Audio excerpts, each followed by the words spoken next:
Olá, meus queridos alunos do nono ano. A nossa aula de hoje será sobre evolução, certo? Nós vamos conhecer, na verdade, será uma introdução à evolução.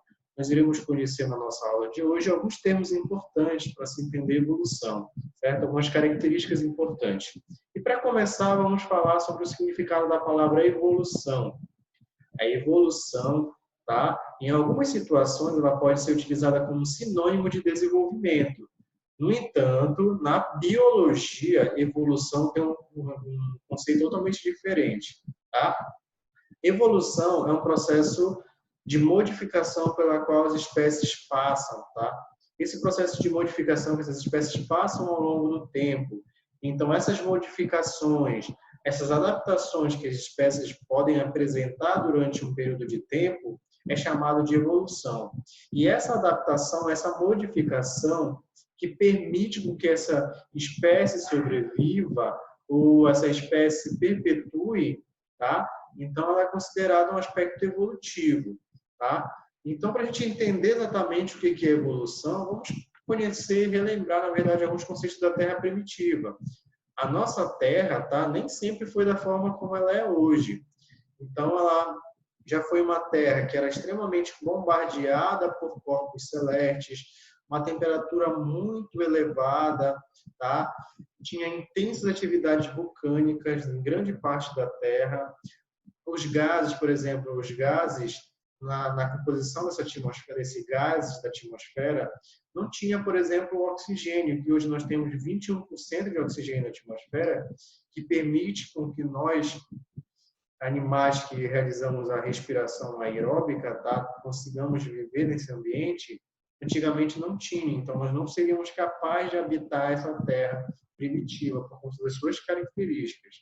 Tá? Essa terra primitiva ela surgiu aproximadamente há 4,5 bilhões de anos atrás, 4,6, 4,5. E os primeiros seres vivos, segundo alguns estudos, foram surgir apenas em 3,5 bilhões de anos atrás. Então, olha só, o que nós devemos pensar?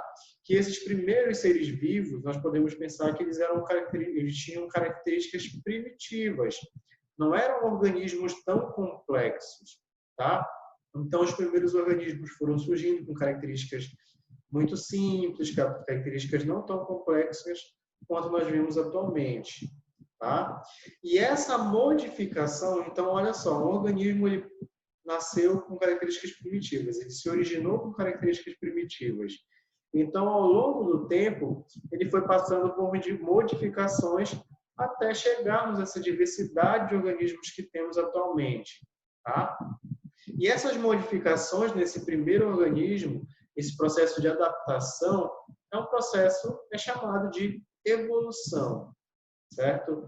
Olha só, gente, como é que nós vamos saber que ocorreram diferenças ao longo do tempo, as modificações, adaptações por esses animais? Como é que nós vamos conseguir comprovar que ocorreram essas modificações? A partir dos chamados registros fósseis, tá? Que são vestígios da existência desses organismos, tá? No nosso passado. Tá? Por exemplo, nós conseguimos observar aqui nessa imagem, olha só, estou marcando aqui com o cursor do mouse, nós temos uma espécie de trilobita, que é uma espécie antiga, tá? Que viveu no fundo dos mares. Tá? Essa espécie aqui, olha, por exemplo, nós conseguimos observar uma característica dela. Nós não temos essa espécie, nós estamos observando ela, nem seu esqueleto, apenas a marca, tá? A impressão que essa espécie deixou aqui em uma determinada rocha. Mas qual é a importância disso, por exemplo? Porque essa espécie ela pode ser estudada, eu posso descrever a sua estrutura, a sua morfologia a partir desses registros fósseis. Assim como essa figura aqui do lado também, que eu posso conseguir observar, por exemplo, que essa espécie aqui é uma espécie de anfíbio, tá? E se esse anfíbio eu posso comparar com um anfíbio, por exemplo, atual, para verificar se eles têm semelhanças, se eles têm muitas diferenças e quais são as diferenças. A partir disso, eu posso conseguir observar qual foi o processo de evolução, qual foi a adaptação que permitiu com que essas espécies sobrevivessem até hoje, por exemplo. Tá? ou que permitiu essa adaptação, essas modificações que acabaram fazendo com que essas espécies que não tinham essas adaptações fossem sendo extintas, certo? Um outro ponto importante para a gente falar também aqui é sobre a diferença entre células procarióticas e células eucarióticas, tá? Como eu falei anteriormente para vocês, provavelmente o primeiro organismo ele tenha sido um organismo mais simples, não tão complexo, com poucas estruturas. Então, segundo a teoria dessa origem dos seres vivos, as primeiras células que podem ter se originado foram as células procarióticas, porque elas têm características mais simples. Então, vamos ver aqui a diferença, principalmente entre as células procarióticas e eucarióticas, para a gente conseguir entender essa comparação. Olha só, gente.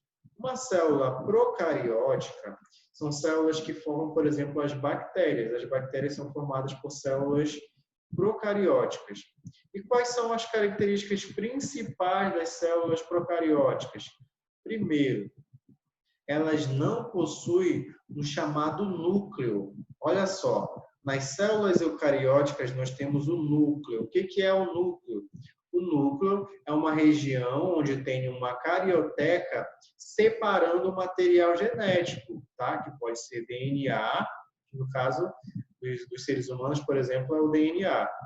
Então, esse DNA, nas células eucarióticas, esse material genético, está separado por membrana, por uma membrana nuclear chamada de carioteca.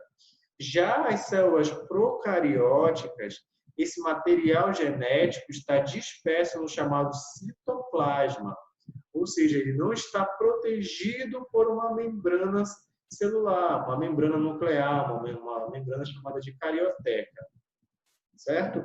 Outro ponto importante também que nós podemos falar é que nas células procarióticas há ausência de diversas a ausência de diversas organelas. As únicas organelas que estão presentes nas células procarióticas são chamados gibossomos, tá? Nós temos gibossomos tanto nas células procarióticas quanto nas células eucarióticas. Já, por exemplo, na célula eucariótica, eu tenho diversas organelas, como as mitocôndrias, o complexo de Golgi, retículo endoplasmático liso, rugoso, lisossomos. Então, diversas outras organelas são encontradas nas células eucarióticas e nas células procarióticas são encontradas apenas os ribossomos, tá? Então, olha só, o que nós podemos observar aqui é que as células procarióticas são células mais simples, tá? Menos complexas, e as células eucarióticas são células mais complexas, possuem mais estruturas, tá? Então, olha só, a partir daqui nós podemos observar que existe uma modificação, uma diferença entre esses tipos de célula. Então, células procarióticas, por exemplo, nós podemos encontrar em bactérias. Já as células eucarióticas nós podemos encontrar em protozoários, nos mamíferos, tá? Nos seres humanos, nos animais. Então, nós encontramos essas diferenças. E isso é muito importante para a gente entender a evolução, de que forma ocorreu a modificação dessas espécies. Em que momento da vida na Terra, da evolução, uma célula se modificou e começou a ficar mais complexa?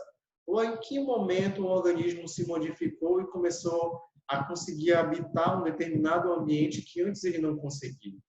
Então, os evolucionistas, tá, que são os cientistas que estudaram essas características da evolução, eles começaram a se fazer essas perguntas e buscar respostas para essas perguntas.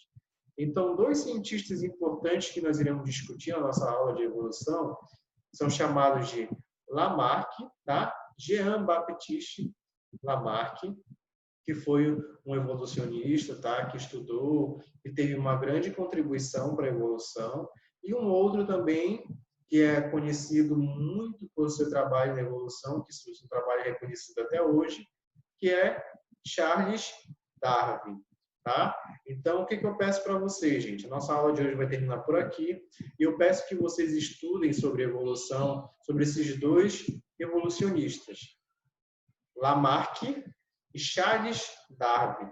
estudem e tentem entender a diferença nas suas teorias evolucionistas, tá? Que vai ser o nosso objeto de estudo da nossa próxima aula. Outra coisa, nós iremos fazer um experimento e eu irei colocar lá na descrição do vídeo os materiais necessários para que nós consigamos fazer o experimento na nossa próxima aula, tá bom? Qualquer coisa, a gente pode entrar em contato comigo, qualquer dúvida, tá? Até mais e fiquem com Deus.